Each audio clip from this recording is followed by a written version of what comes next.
My green beans, potatoes, and ham recipe is easy and delicious. By seasoning the broth with ham hock and adding more meat with leftover ham, this Southern classic is a one-pot meal. Let's go over the ingredients. The first step in this recipe is making the ham hock stock. I took one ham hock that's about 3/4 of a pound, and I put it in this pot with some homemade vegetable stock and some extra water. The stock was frozen because I made it ahead of time by boiling carrot, onion, garlic, celery, and bay leaf, and then straining it and freezing it. So I just took some extra water with the frozen stock, put in the ham hock, brought it to a boil over medium-high heat, and boiled it for 2 hours, stirring occasionally, just to make sure all parts of the ham hock could cook. Then I turned it off. I've been letting it cool because I've been doing other things, but you can move on with the recipe from there.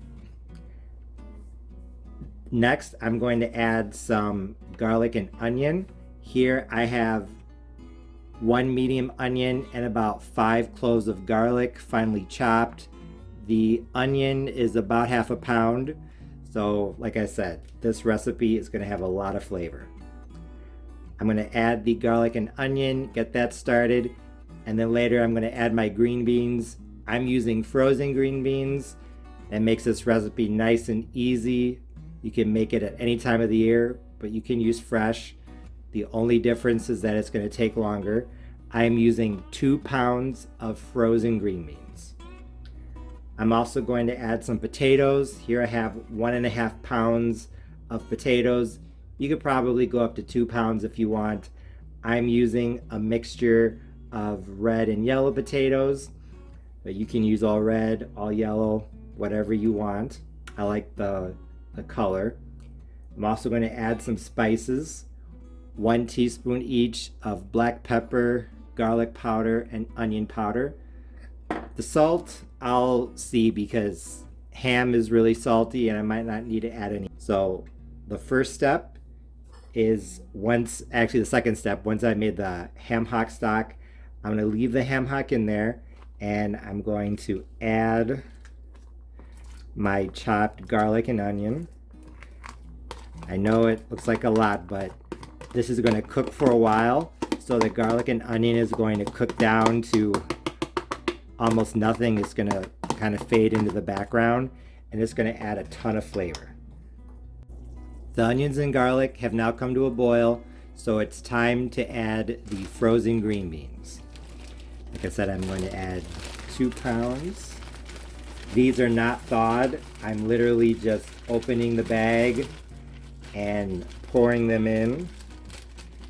As you can see, they are regular cut. They are not French style.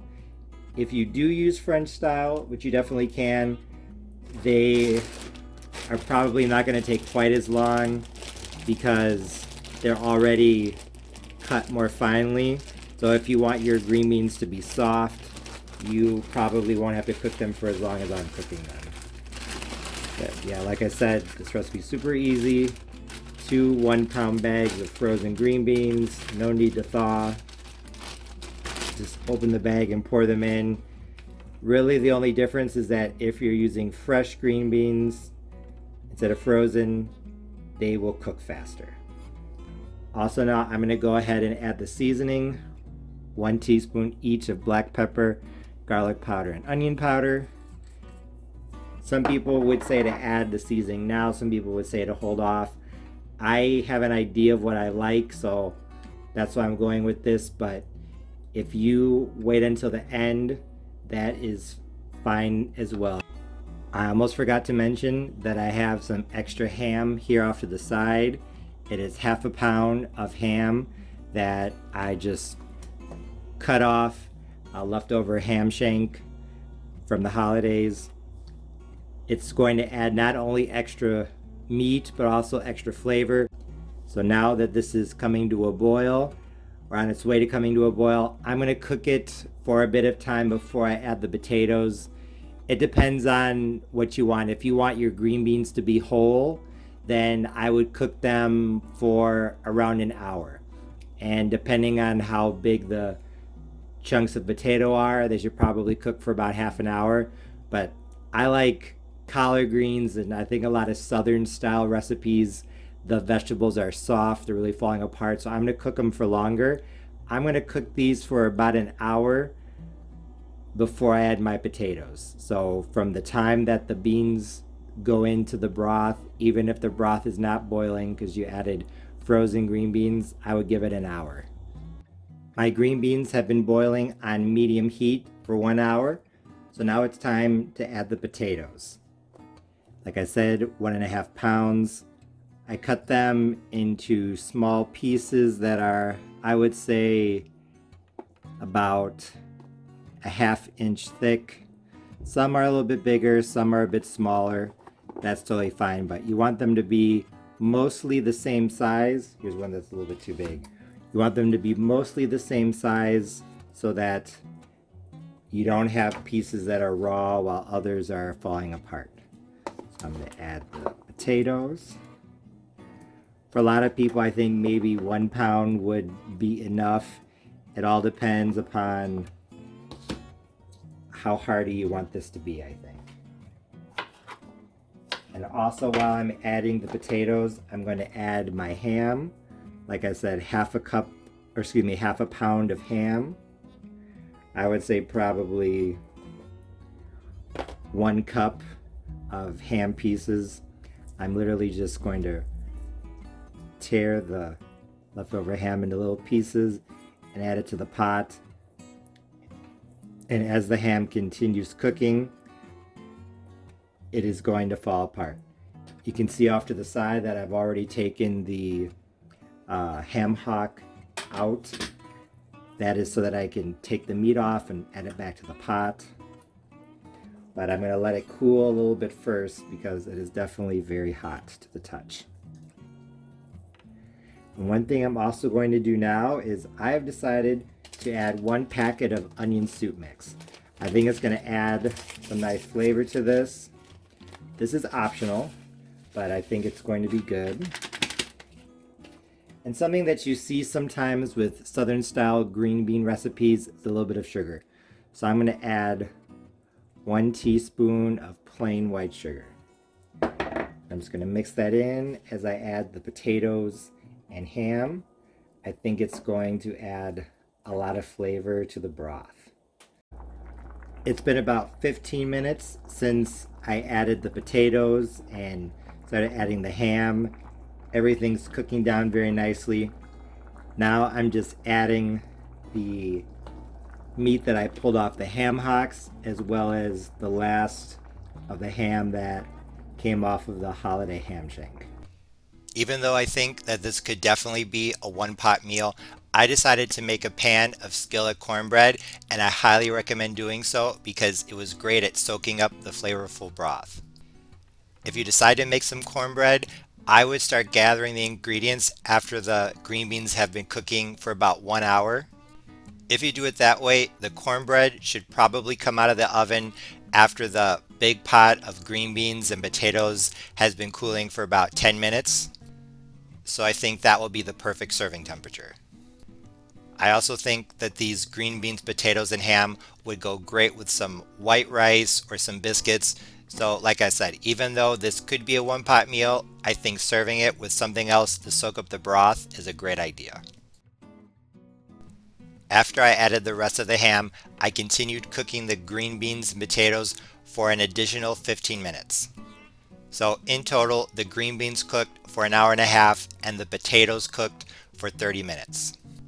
For me, I think 1.5 hours for the green beans and half an hour for the potato chunks is perfect because when you look down at a bowl that's served up, like you can see here, the green beans are in the background, but the chunks of potatoes still stand out, along with the bits of ham, so you can definitely see what this is. And in addition to the perfect texture, I thought that the flavor of these green beans, potatoes, and ham was absolutely fantastic. The combination of the smokiness of the ham and the flavor of the green beans and potatoes themselves gave the broth an amazing flavor. The smokiness complemented the vegetables even more than I had expected, so I was very pleased with how this turned out. I also think that starting this recipe with a flavorful vegetable stock that had the secret ingredient of bay leaf was very important. Although I definitely think you can use store-bought vegetable stock in this recipe, I highly recommend adding 2 or 3 bay leaves. Trust me, you will notice the difference and you'll like it. I think that adding the additional spices helped as well, but honestly, I think that the onion soup mix and especially the little bit of sugar is what really made this good. The sugar didn't make the green beans, potatoes, and ham taste sweet, so you don't have to worry about that. It just brought out the flavors. Like I said earlier, I think that this green beans, potatoes, and ham recipe could definitely be a one-pot meal, but I still recommend making some cornbread, rice, biscuits, something to soak up the broth. In my opinion, there's nothing more delicious than crumbling in some skillet cornbread to soak up the broth. Even though I thought that this had plenty of flavor and didn't really need anything else, a couple sprinkles of hot sauce were a nice touch. I think a couple drops of apple cider vinegar would be good too. Although I think that my green beans, potatoes, and ham recipe is pretty easy, there are a couple things I wanted to point out. First of all, if you don't like your green beans to be as soft as I do, then only cook them for 1 hour. After the green beans have cooked for 30 minutes, add your potatoes and cook for another 30 minutes. Also, be careful of adding too much water. When you add the green beans and potatoes, it's going to displace the water in the pot, so the water is going to rise. So when you make your ham hock stock, don't fill the pot all the way to the top. Otherwise, when you add your green beans and potatoes, the pot is going to overflow. But like I said, I think this is pretty easy, so if you're looking for an old-fashioned southern style side dish that could also be a main course if you want, this is something you definitely need to try. And since you can make this recipe with either fresh or frozen green beans, you can make it at any time of the year. If you give this a try, I know you'll like it. As always, thanks for watching. See you next time.